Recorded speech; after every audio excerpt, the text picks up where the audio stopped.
party tonight! What? TV party tonight!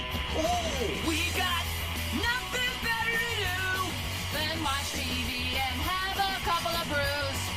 Don't want to talk about anything else! We don't want to know. We're dedicated, yes, To our favorite shows! Oh, my circuits! everybody loves Hypnotoad. Scary dog! Pearson at Blurnsville. Futurama! Good evening. You are listening to a Radulich Broadcasting Premier Podcast TV Party tonight. I'm your host, the mandated reporter, and frankly, I'm mortified, Mr. Mark Radulich. Tonight, our favorite show is Marvel's Agents of S.H.I.E.L.D., which debuted on ABC September 24th, 2013. It ran for 7 seasons. We're going to mostly focus on the 7th season for this show, but since we've never talked about it before, we would be remiss in not at least briefly touching on, like we did with Supergirl, the previous 6 seasons. I am here with a representative from our Canadian office. Ladies and gentlemen, it's Andrew Graham. How do you do, sir? I do well, Mark. How are you? Not too bad, not too bad. So, this was one that you wanted to talk with me about, but it's not one where I think we were talking about it before that we started the show proper. Neither one of us has seen the whole thing. That both of us have like little gaps in viewership here and there. Which seasons have you seen? So as of right now, I have seen all of season 1, all of season 2, about 99% of season 3, all of season 4, which I'll gush about later. I'm about 3 or 4 episodes into season 5, though I know kind of the broad story points of that one. Haven't really seen any of season 6 and watched all of season 7. Okay. So, similar to you, I gave the show a chance when it first aired. I hated it, and I refused to watch it again until I think it was the 2nd season. Correct me if I'm wrong. The 2nd season that merges with Avengers: Age of Ultron, where like back basically at the end of an episode, they had figured out which Hydra base was holding Loki's staff, and they were like, "All right, call in the Avengers." And I watched that episode, and then I ended up staying with it after that. Though I would tell you, from my memory, the season that I remember the most and I have probably the most fun watching was season 4. Hell yeah, that is so good. Yeah, I mean, that's when I really got into the show. The first 3 seasons, that dealt with Hydra and the fallout from the Winter Soldier and the Inhumans. The show gets better after the first season. It's really shaky in the beginning and a little too network television for me, a little too ham-fisted. I did not love the Chloe Bennett character in the beginning. She is Sky, and then she's later on Quake. We know her as also Daisy. I actually fucking hated her character to start with. She grew on me as the show continued, and when you've seen all of season 7, and so by the end of it, I actually really liked the character. But yeah, this, I would say, of all the TV shows that I've watched from beginning to end, this one grew on me over time. Yeah, and I think that's pretty fair with a lot of. I think I probably had a little bit more consistent viewership, and I think it was just 1, scheduling, and 2, the fact that I think around season 5 I ended up actually cutting the cable, so I didn't really have anywhere to watch it on, and I wasn't willing to pay for the extra streaming service in Canada, so you have to watch it up here. It's somewhat complicated, but I mean, I started watching it from the get-go. I think I kind of agree with you. Season 1 was definitely, the first 2/3 of it were definitely a bit on the rough side. I think the gag I kind of heard was it was NCIS and the MCU. They were basically just doing kind of Creature of the Week and things like that. And I think a lot of it was it's kind of it is the Phil Coulson show, and Clark Gregg really carries that character well. Some of the storylines were really good. Some stuff they were definitely building towards. I mean, definitely Sky, then Daisy slash Quake was definitely a bit of a challenge because everyone was making a big deal about her in every episode, and she definitely had played a little bit of a grating character. She started off as a hacker that was kind of a take on almost kind of a Julian Assange, all information everywhere. But they had some good episodes early on. They had the one that I think everyone remembers is The Well, which is the one that kind of gives Grant Ward's backstory and tells some of his history. You know, we get introduced to a couple of the other characters, including some of the ones we see. And then the Winter Soldier happens, and holy shit, does this thing get good real fast, because now you've got it really strongly tied into the MCU. You've got it, you know, building its own stakes with the characters. They both kind of the genius move of getting the mentioned Grant Ward, you know, kind of the conventional, handsome leading man, and turning him into a straight-up villain. Mm. And the show just kind of was able to build from there. Season 2 was quite good. It got into the whole kind of definition of the Inhuman, so we don't have to watch that other thing ever again. Season 3 was very much more around Hydra. And then Season 4, they just said, screw it, we're going to Ghost Rider, and all was awesome. Yep. So the first season revolves around Project Centipede and Coulson's mysterious resurrection following his death in the 2012 Avengers. There's some crossover episodes with Thor: The Dark World, and as you mentioned, Captain America: The Winter Soldier, which utterly undoes Shield, and they realize that Hydra has infiltrated them from top to bottom, and so they have to rebuild. Season 2, which aired from September 23rd, 2014 to May 12th, 2015. This one, the agents and allies attempt to rebuild S.H.I.E.L.D. after the aforementioned infiltration by Hydra. Adrian Palicki, who is Mockingbird, joined, and I wish I know her and the other dude were supposed to get their own spin-off, and Marvel's Most Wanted. They never picked it up. I wish they had brought her back. That's fair. She was a great character, and so was, I can't remember the character's name, but the actor's name is Nick Blood. So I mean, that's kind of memorable unto itself. He's actually he played a character from the comics. I'd have to look it up really quick. Lance Hunter is who he is in the comics. And I said I liked their addition to season 2. I thought they brought a lot to it, and I missed them. Not so much Nick Blood, but I definitely missed Adrian Palicki. I ended up getting her on the Orville, so I got over it. But this one crosses over with the series Agent Carter. This one bleeds into Avengers: Age of Ultron. And it was supposed to set up the Inhumans film, which didn't have it. They did a television show instead, and let us never speak of that again. So yeah, I feel like I should jump in here for 1 second and get into some of the inside baseball that I have heard. This is not definitive here, but I think this, along with all of the Netflix shows, were kind of subject to a little bit of tension in terms of between kind of Marvel Films and Marvel proper. Because Marvel proper, which still had the CEO Ike Perlmutter in at the time, there was this creative board that everything had to go through that created a lot of fights kind of up past Age of Ultron. So that was where a lot of the tension between Joss Whedon and Marvel came up. That's a lot of the tension around how much money they wanted to spend on the show came up. That's why, oh my God, there are a lot of warehouses in a lot of Southern California. And even stuff around, even the budgets for the Marvel Netflix shows were so limited was because a lot of those calls were necessarily from Marvel corporate and not like Marvel Films / Disney.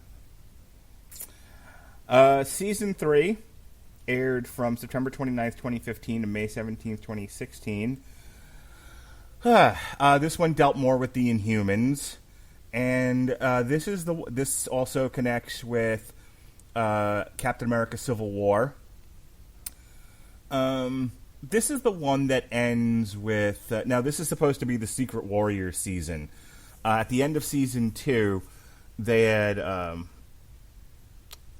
put the crystals that allow the Inhumans to connect with their powers had gotten into had like fallen into the ocean, if I remember correctly, and they got the Terrigen crystals. Yeah, the Terrigen crystals, and they ended up in some sort of vitamin, like fish oil, I think it was.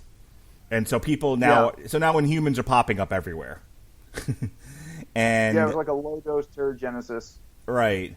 And so between that and the Sokovia Accords, I think the gig was to find these people and bring them into S.H.I.E.L.D. and make them agents. And so that's kind of Daisy's job at the end, at the end of season 2, beginning of season 3. Yep. By the end of season 3, and maybe you can refresh my memory, but Daisy leaves. Daisy quits S.H.I.E.L.D. and goes underground, and she ends up becoming the vigilante Quake. What was the reason that she went off the deep end? This one's going to be honestly slightly fuzzy for me because I didn't catch all the back half of season 3. But basically, what ended up happening was that Grant Ward was killed by Coulson, came back as kind of what we find out is kind of the alien progenitor of Hydra. We get a lot more. Season 3 has a lot of Hydra backstory, which is actually really interesting. But anyway, he comes back as an original Inhuman. I believe that he's called Hive. Yes. And what ends up happening is that they have to try and kill Hive because he's been able to he basically killed all of the upper end of Hydra that was left. Was mind controlling Daisy and was basically consuming Inhumans. So I think they ended up getting him up in a Quinjet with a character called Lincoln, who was an Inhuman who had lightning powers, and also I can't remember if he had a romantic. Were involved. Yeah, I was gonna say they had a romantic relationship of some sort. Yeah, and he ended up dying to also kill Hive at the same time. So Daisy felt guilty after that one and basically went off on her own. Okay. Also, they left a stinger as Radcliffe uploaded his artificial intelligence Ada into a life model decoy, which leads us to quite possibly, not even quite possibly, I think are definitely the best season of Agents of S.H.I.E.L.D. out of all 7. This was the peak of this show. This is the triple threat of Ghost Rider, LMD, and Agents of Hydra. This season was amazing. It was so damn good, and I mean, I think one of and you already touched on it. I think one of the smart things they did was that they figured out how to structure the show where you don't try and tell a 24-episode arc. You break it down into like 3 10-episode arcs or something like that. But I think some of the stuff they got out of this season was some of the best stuff in the Marvel Universe. I think, as I recall, this came out parallel to either Daredevil Season 2 or Punisher Season 1, and at the end of it, I'm like, I want Gabriel Luna and Bernthal to go have their own show together, because I think those two would be a great character. And I will actually personally rate Ada as one of my all-time great MCU villains. Yeah, personally, I wish they had rehabilitated the Johnny Blaze Ghost Rider, but we're going for inclusion here. We're going for different versions of things, different races of people, and so they get the Hispanic Ghost Rider, which is fine. And I think they did a really good job of telling that story with him and Quake. And I thought Gabriel Luna did a great job as sort of this tormented soul who's living with this horrible curse, the Ghost Rider. The middle of the season that was LMD, these were like 7 or 8 bridge episodes to my favorite part of this season, which is Agents of Hydra, where they're all, oh God, what's the name of the virtual reality they're in? What do they call it? The Framework. The Framework. Yeah, the entire thing, the entire cast wakes up in the Framework, and it's this what-if scenario where Hydra's taken over the world, and they're all working for Hydra, except for Elizabeth Hendricks' character, who's dead. Yep. It's a hell of a way to find out what happened to you. Like, oh Christ, I'm in a tomb. Yep, and May wasn't there either. She was being made to kind of relive her. She was stuck in her own little hell loop to preview Lucifer, where she was reliving kind of one of the key elements of her life. Yeah. Yeah, really, really enjoyed this. And then they wrap it up all nicely, because I think at the end, like, just to wrap up the season, Coulson ends up taking on the Ghost Rider curse. That's right, and killed Ada that way. Right. Yeah, who seemed unstoppable up to that point. And so I remember watching it as it aired on television, and I was really into, like, whoa, how are they going to defeat her? They've made her invulnerable at this point. You know, like, she's always 10 steps ahead of everybody, and, you know, I think they had her involved with, like, this Russian mob situation, and it was all really great. And then, you know, they tied everything together in a nice little bow with the Ghost Rider stuff. So that was a lot of fun. And the season ends with they're all supposed to be arrested, I guess, and they get instead taken by another group, and then we flash forward, and Coulson wakes up in space. Yeah, I just, same as you, I absolutely love season 4. It just works on every single level. All the character arcs are great. I actually really love Gabriel Luna's performance as I can't remember the version of which version was the of Ghost Rider was this? This was Robbie Reyes.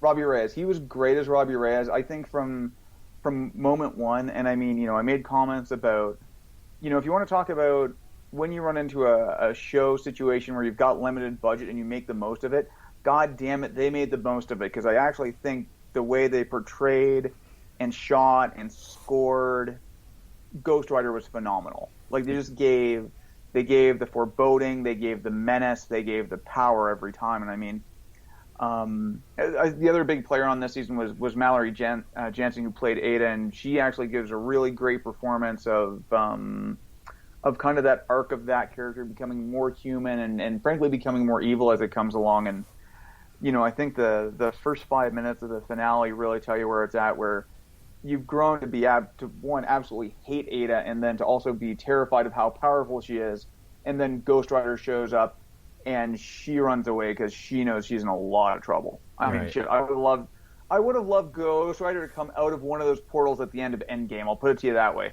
I've been saying that on a number of different podcasts, where I wish Marvel Television and the Russo brothers and Marvel Films weren't in, like, such a contentious position to where at the end of Endgame we could have gotten the Netflix character, we could have gotten Agents of S.H.I.E.L.D., or, you know, at the very least Quake, you know. Yeah, exactly. I mean, give Bernthal that minigun you teased at the end of Daredevil season 2 during the final battle, at least.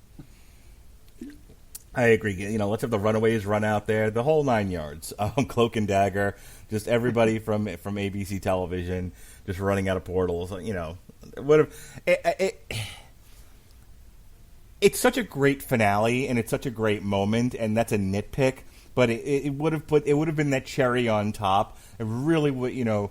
It's like, it's just a little incomplete. Not, you know, I mean, it's a celebration of the 20 some odd films, but it would have been nice to include the TV characters as well. Yeah, I mean, this is coming from two guys who are who also have watched all you know, most of Agents of S.H.I.E.L.D., who I think I've only watched one episode of Inhumans. I've caught the first season of Agent Carter. So Agent Carter was great. Are more than the casual fan. Yep, Agent Carter was great, by the way. I saw the first season. I really enjoyed it. I gotta watch season 2 though. Yeah, season 2 is really good. You know, Cloak and Dagger got better in season 2. Jesse and I talked about both seasons, and you know, it's very slow. It's very, very different from the rest of what Marvel does. We were talking about the Runaways the other night, where it takes all of season 1 for the Runaways to run away. But you know, those shows were pretty good too. Like, I haven't watched a really, you know, some are better than others, but I haven't watched a really bad Marvel show. Honestly, Agents of S.H.I.E.L.D., the first season, was the worst experience I've had with any Marvel show. Everything else has been either, you know, decent to really good. But even we speak not of Inhumans. Okay, that was terrible. You're right. Yeah, I need to actually sit down and put myself through it to form my full opinion, but it wasn't great. Yeah, if you ever get a chance, watch the Midnight's Edge documentary on what went wrong with Inhumans, because apparently, like, it was almost like a stepchild production. They spent no money on it. They gave it to somebody who was, like, not talented. There's a whole story behind why it came off as bad as it did. You know, it was something along the lines of, like, the Roger Corman Fantastic Four. It was like, they just needed to make something. Nobody cared how good it was. Yeah, it's too bad. They kind of had a good cast, because, I mean, like, Anson Mount's really good, and he's kind of having a second career resurgence as playing Captain Pike on Discovery and things like that. And it's like, yeah, just that was another kind of victim of Marvel TV and Marvel and the MCU not quite getting along. Yeah. All right, Agents of S.H.I.E.L.D. Season 5 I remember pretty well. This is the one where they're in space. This is the one where they deal with the Kree. This is also where Agents of S.H.I.E.L.D., and it started with the 4th season, but really in Season 5, the show just goes bananas, and they're like, we don't care about the MCU anymore. We're doing our own thing. You know, if there's a connection, it'll be incidental. This is where we start dealing in time travel and parallel universes, and you know, it was one of those things where I think somebody told the producers, just do your own thing and don't worry about the movies anymore. And they went, okay, and the gloves came off, and they went crazy. So this is the one where they're in an alternate future where Daisy blew up the Earth using her powers. And this is also, I believe, the Graviton season, where the one military fella with the weird haircut gets the gravity powers, and they fight at the end, and she sends him into space and instead of blowing up the planet. Like I said, this dealt with the Kree. Yeah, this is the one you haven't seen, right? Yeah, and I mean, I know kind of the broad parts of it. I definitely made a point of watching the 100th episode, which was both the Fitzsimmons wedding and then also finding out that Coulson was dying. Mm-hmm. Yeah. And then I kind of have a broad idea on what happened in 6 with Sarge coming in and stuff, but I don't have the details. But go ahead anyway. So yeah, this is so at the end of this one, they're trying to save Coulson with the centipede serum, and instead, I think he ends up giving it to Daisy. Talbot's the villain in this. Daisy and Talbot have their big fight in the city, and she throws him into space, and thus avoids the timeline where she blows up the Earth. And Coulson and May leave S.H.I.E.L.D. and go to Tahiti. Also, there's 2 versions of Fitz, one who dies at the end of this, and another who is in space in stasis, who earlier in the season had been waiting for his opportunity to save his comrades in space and working with Enoch. So that's this one. They could have just ended the series there. Everything was kind of tied up, like, nice. You know, he's in Tahiti. It's a magical place. Jamie beat me to it. But we still have 2 more seasons left. Season 6 utterly avoids references to Infinity War and Endgame. And it just tells its own story. And this is an oddball story, to say the least. Like, this was hard to follow at times. So Phil's supposed to be dead, but there's like an alien version of him that doesn't know it's him, and they're on the planet. Oh, God. I had a hard time with this season. It wasn't making a tremendous amount of sense to me. Now, you said you saw some of this. What do you remember? Not a lot. I think most of it was me trying to pick up. I think I picked up the last episode or so, and then basically kind of pieced together the major story elements based off of season 7, some clips here and there, and that's about it. So 6 is one I'm definitely pretty fuzzy on. Yeah, it's not a great season, to be honest with you. I think this is where they introduce the aliens that they're dealing with. This is where they introduce the Chronicoms. And so season 6 basically ends with Simmons showing up in a time-traveling spaceship. Oh, God, what do they call it? What's the name of the ship they fly around in? The Zephyr. Was the Zephyr, yeah. Yeah. Now it's able to travel through time, which was set up by Fitz. So this is, so Fitz is lost somewhere in time on purpose because he doesn't want the Chronicoms to find him. And she picks up the team, and they end up going back through time to stop the Chronicoms from destroying the Earth, basically. And that leads into our final season, which is our time travel season. Where nearly every episode we are in a different era in time. I think it starts in, the 20s, New York? Yep, 31. Yeah. And then we eventually get back to the present. So let's start there. Now, you've watched all of Season 7, yes? I have, yes. Okay. Let me start off by saying I actually enjoyed the way this season was plotted out. I thought, they brought back Hydra, but they did it through the use of time travel, and they do away with the Chronicoms about midway through the season, and then you end up getting one of the Hydra offspring who wasn't supposed to be anything, and then he becomes important, and it's like Season 7 is, hey, let's bring back all the things that made this series, and let's do them all over 13 episodes. So we get Hydra, we get the Inhumans. I thought this season was a lot of fun, and certainly them having fun with the different time periods was a fun visual on the old TV set. What did you think of the way this season was structured?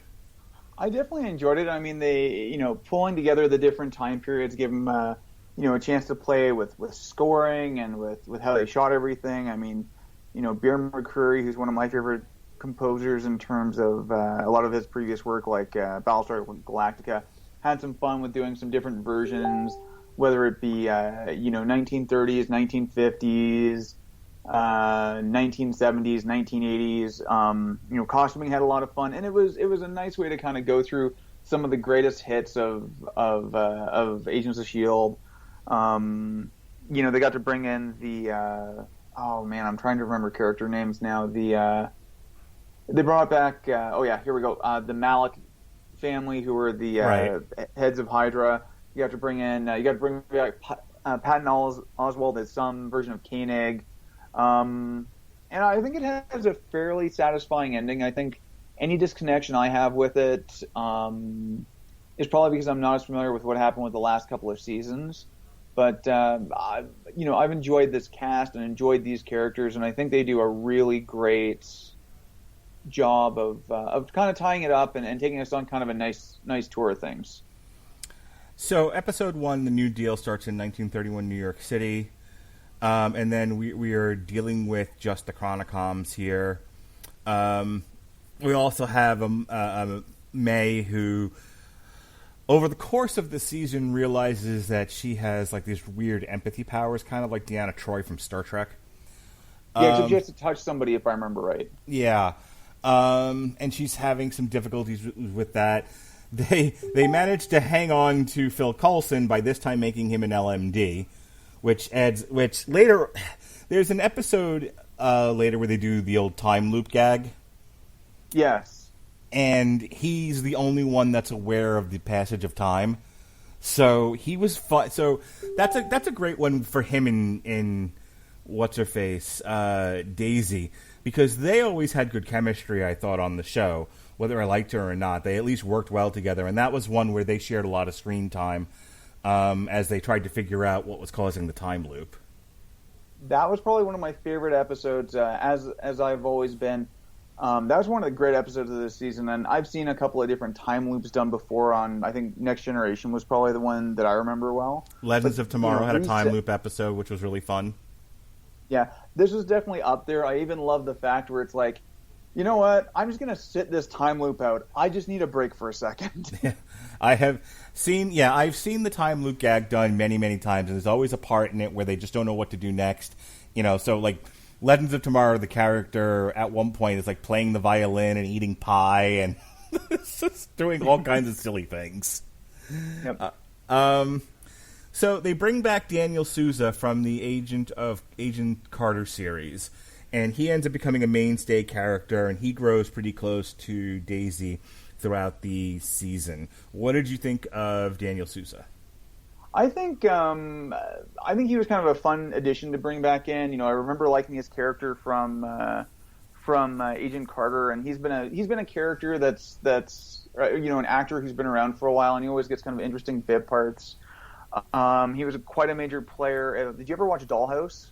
No. That one, maybe give it a shot sometime. It's one of Joss Whedon's more interesting things. So he is kind of a player here. Interestingly enough, he was actually in the first Avengers movie. Okay. He played the. Do you remember that scene where where Captain America orders guys, and the cops are like, "Wait, who are you? Why should we listen to you?" He's one of those cops. Oh, is he? Okay. Yeah. So, but I think he's kind of an interesting character. They both use him both as kind of an interesting character from a point of view as being, a character who has some experience and is trying to wrestle with this whole thing. They also have some really good bits with them as well. I can't remember which episode it is, but they have to go sneak into a Hydra base. Daisy's trying to hack into something, and he's like, I think you're going to need a bigger computer than that. And she says, oh, you want to see something? Pulls out her phone, takes a picture, and does the whole, pinch and squeeze to zoom effect. And he's like, wow. And he's spending 5 minutes playing with it. It's fantastic. But I enjoyed Sousa quite a bit.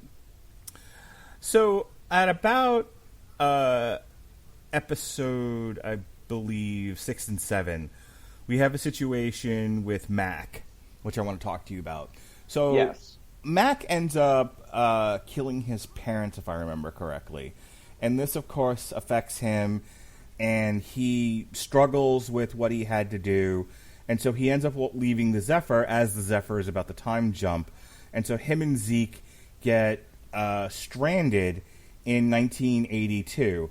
And the episode sort of takes a time out for a while just to deal with Mac and his depression.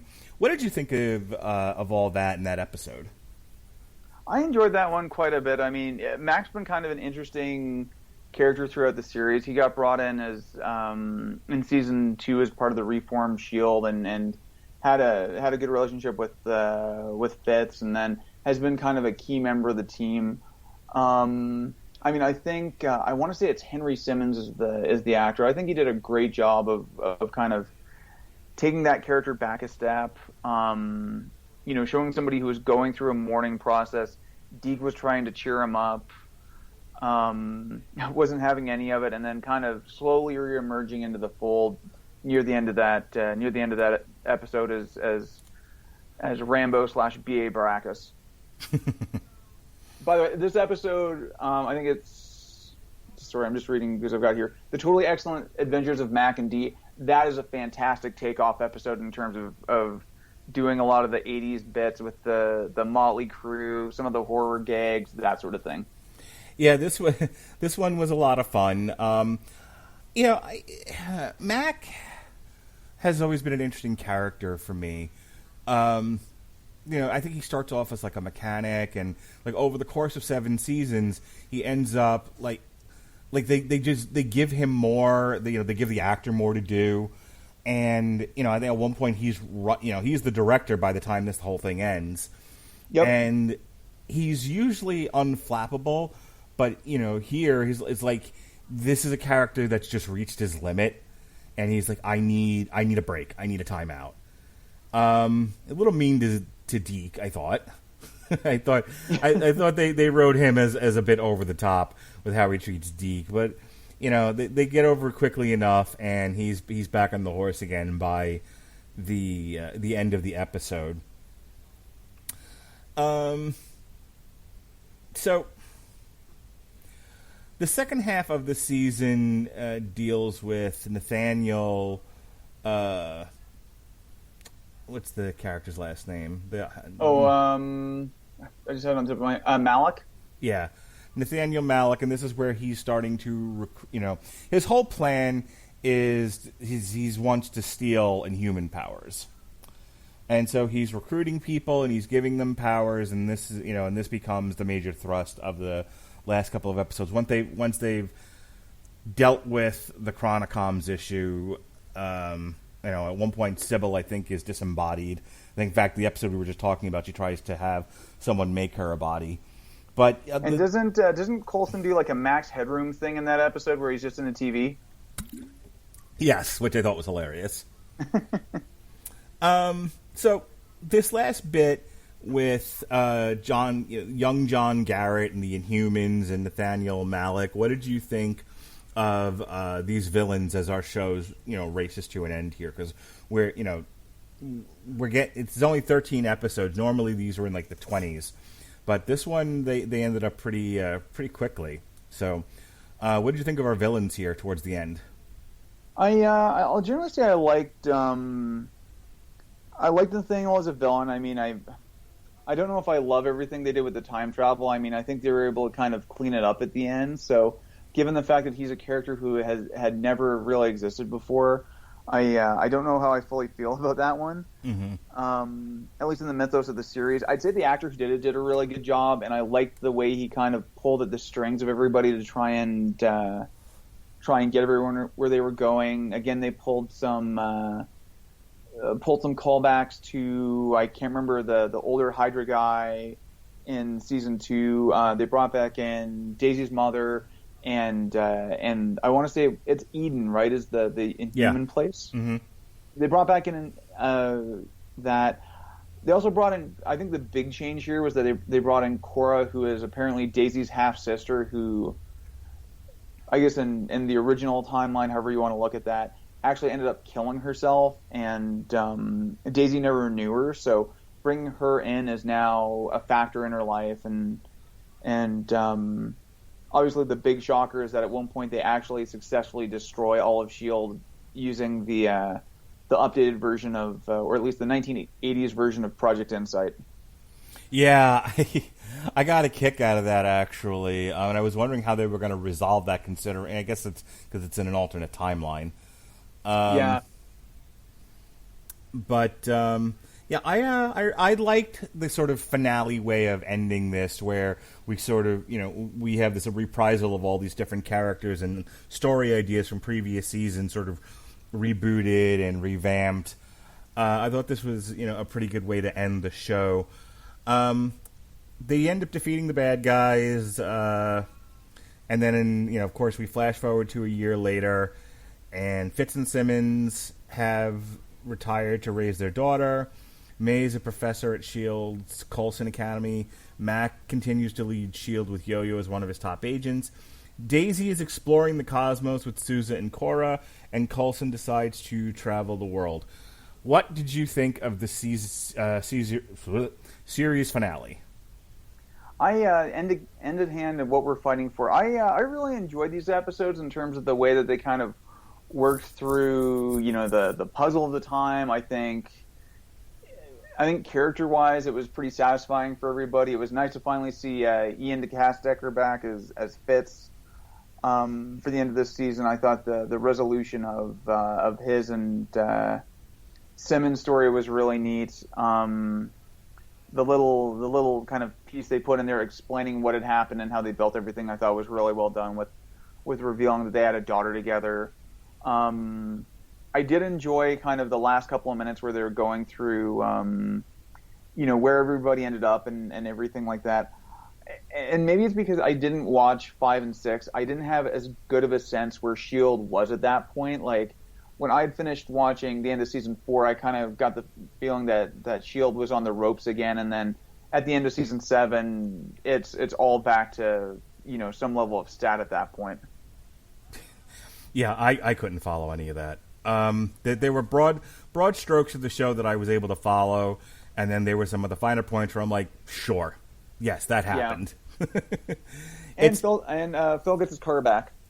Yep, Phil got his car back, which is now a flying car, if I remember correctly. Because Oh no, it was always a flying car. Was it? Okay. Oh, that was from episode 1. They showed it was a flying car. It did. Well, I'll tell you how long ago that was and how much I remember. Yep. So overall, the show has its ups and downs, but I thought they ended strong. I probably hadn't enjoyed a season of Agents of S.H.I.E.L.D. as much as season 4 until season 7. Season 7 is probably my second favorite season.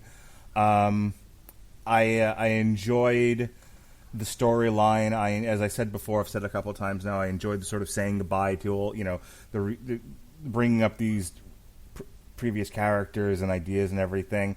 I thought they did a good job with that. I enjoyed seeing Patton Oswalt. I always enjoy it when he gets work. Yep. He's always good. Yep. I'll give you the last word here. It wasn't a perfect show, but it had its moments. I actually want to ask you a question. Sure. So, it's been something that I keep on going back and forth where I think I really initially responded well to the end of the series. But then I started to think about something that they did at the beginning of the season. I don't know how I feel about the end of it.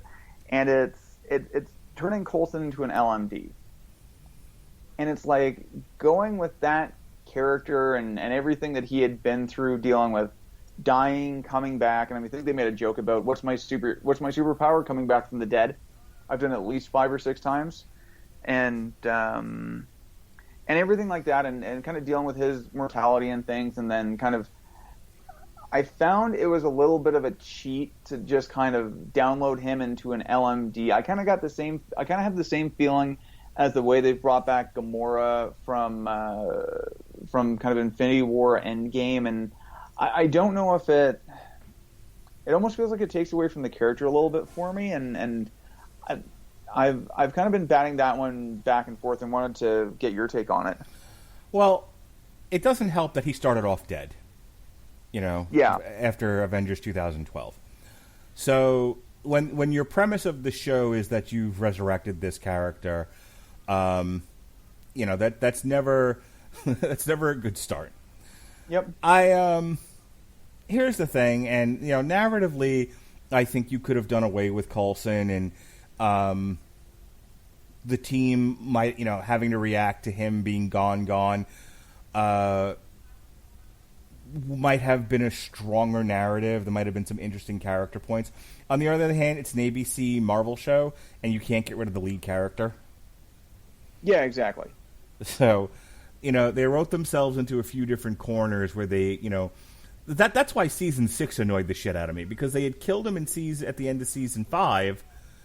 And you're like, okay, he's retired and gone to Tahiti, and then he's supposed to be dead, and then he shows up as this crazy alien, and I'm like, what is this now? And see, that one bothered me. The LMD thing, I think they needed a robot on the ship besides Enoch to help them with some of the harder problems, and I think Coulson does a really good job of playing that robot.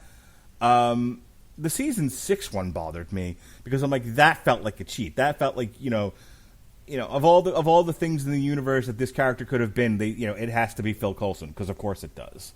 Like, that to me felt ham-fisted. Yeah, fair enough. And I mean, maybe I was thinking along the lines of it's like, okay, maybe we'll have LMD Coulson for a little bit, and then, hey, we were able to tear Gabriel Luna away from the Terminator movie long enough to do a quick cameo, bring Coulson back, so we get the real one back for the last couple episodes.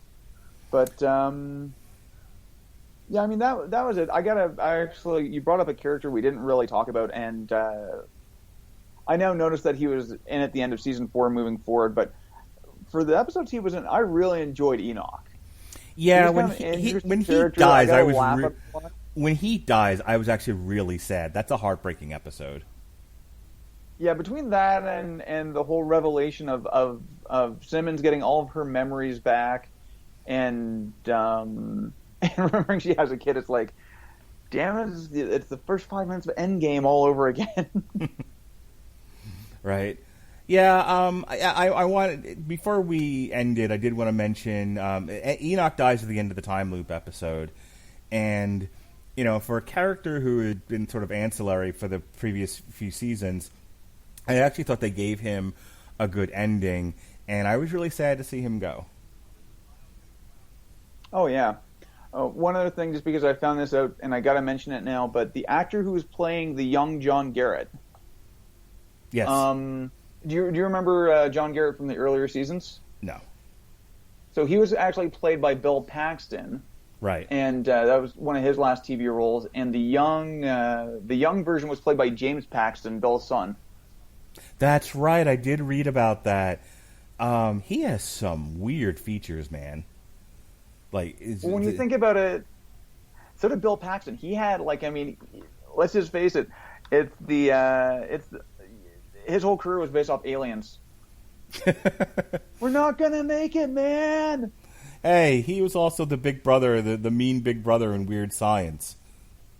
Excuse me, sir. Is this going to be a straight up fight or another bug hunt? He's an asshole. You know, with a haircut like that, he's always an asshole. Weird science. All right. I'm going to give you the last word, the real last word this time. Anything else about Agents of S.H.I.E.L.D. you wanted to talk about before we close out for the night? I don't know if they hit the home run all the way through, but I'm definitely going to miss kind of this cast and this group of characters. I hope they find opportunities to bring some of them back. I mean, Clark Gregg's a great actor. I think he quite enjoys this character, and hopefully we get to see him back soon. I think despite any comments from her early versions, Daisy's really grown on a lot of people. Let me jump in here. Did they just announce that Nick Fury is getting his own show? And the last place we saw Nick Fury was on a spaceship. Hopefully they tie that in. Yeah, and that's the last place we saw Daisy was with Susan Cora. I remember reading one article, and I think this was just purely comic book speculation, but they were like, she might be heading up S.W.O.R.D. If there's an opportunity there to bring Chloe Bennett back if she wants to do it. If they're doing kind of a Nick Fury and the Agents of S.W.O.R.D., I think that would be interesting. That might be a great way to bring back Chloe Bennett. Yeah, and interestingly enough, like Chloe Bennett's still involved in Marvel in some ways. Like there's, I just found out about these a little while ago, but there's actually a kids show on called Marvel Uprising on Disney Plus, and she's leading a group of characters that includes Squirrel Girl, Miss Marvel, Spider-Gwen, a few others, and she's actually leading it as Quake, providing the voice for that character. Oh, that's fun. Good for her. Yeah. The other fun one of this cast, which I got to mention, is I think it's Ultimate Spider-Man, which is on Disney Plus. In that version, Spider-Man's recruited by S.H.I.E.L.D., and the cover for his principal is Phil Coulson, voiced by Clark Gregg. And in one episode, they have to upgrade his tech, so Fitz and Simmons are both in it. Oh, that's fantastic. Oh yeah, they do some fun stuff with this, and like I said, I've really enjoyed a lot of these characters. I hope we get to see some of them again, and I think it would have been great to see. Allegedly, they were bringing back Gabriel Luna to do the Ghost Rider show on Hulu, but that fell apart. So now we're just getting Hellstrom. Yeah, I'd watch that in a heartbeat. No questions asked. I would watch that without question, because I actually think some of what he brought to even just Robbie Reyes without Ghost Rider was really interesting, and I'd watch that in a second. But yeah, I'd love to see any of these characters again. I mean, it would have been great to see a little bit more of what they had on season 4 with them being in the thick of it. I was even playing with the idea of like, hey, it would have been great if they would have done like three 8-episode arcs put throughout, like year 1 after the blip, year 2 after the blip, like year 5 just before Endgame happens, to kind of tell some stories throughout that time period. But I don't always get what you want, but I definitely enjoyed it for what it was, and yeah, that's all I got. All right, well, that is our coverage of Agents of S.H.I.E.L.D. Season 7 and brief touches on Seasons 1 through 6. Andrew will be back in 2 weeks, along with 97 other people who will be on that show. We'll be catching up on several seasons of Lucifer. We're going to try to pack them all in there, seasons 1 through 5.5. In the meantime, Jesse and I reviewed the new BPMD covers album. That was a lot of fun. The Podsman and I reviewed Clash of the Champions. Al Sedano and I reviewed season 1 of Stargirl. Christine and I reviewed the first 6 issues of Stars and Stripe by Jeff Johns. Next week, we've got the Wonder Woman, The True Amazon. That'll be myself and Alexis Haina on Source Material Live. We'll have a review of of Takeover 31. And then Jess will be back to do another covers album with me. This time it's John Damian, These Gray Men. So you can check that all out on the W2M podcast, wherever you download podcasts, Spreaker, Apple, whatever. It's W2M. It'll all be there. Now, I said you were going to be on for Lucifer, But I think you've got you're working on some stuff with Sean. You just did some stuff. Like, what do you got going on in your world? What do I have going on in my world? Well, I think you and I have Lucifer coming up. We've got The Crown coming up in a little bit. We've got to do our Remembrance Day / Veterans Day Medal of Honor episode watch. Yes. And then The Crown. I think that's it for the year. Okay. I have been Sean and I have been trying to get our schedules to line up to bring in the Long Road to Ruin version video game edition, where we're going to be reviewing the first of the 3 BioShock games. I know Sean's already working his way through BioShock 2 right now, so we're going to try and get that first episode just on focusing on BioShock 1 out in the next few weeks, where that's going to be a TBA. And other than that, if you are in the Calgary area and are looking for some excellent martial arts training, I do suggest you check out Havoc, JKD, and Esteem Martial Arts, where I train. It can be found on Facebook and online. Right now, they are offering kind of socially distanced classes, just to try and keep everything under control right now. And other than that, I think we will be on. I will be on the network in quite a while over the next few weeks. All right, I want to thank Andrew Graham for hanging out with me tonight, talking Agents of S.H.I.E.L.D. For TV Party Tonight, be well, be safe, and behave.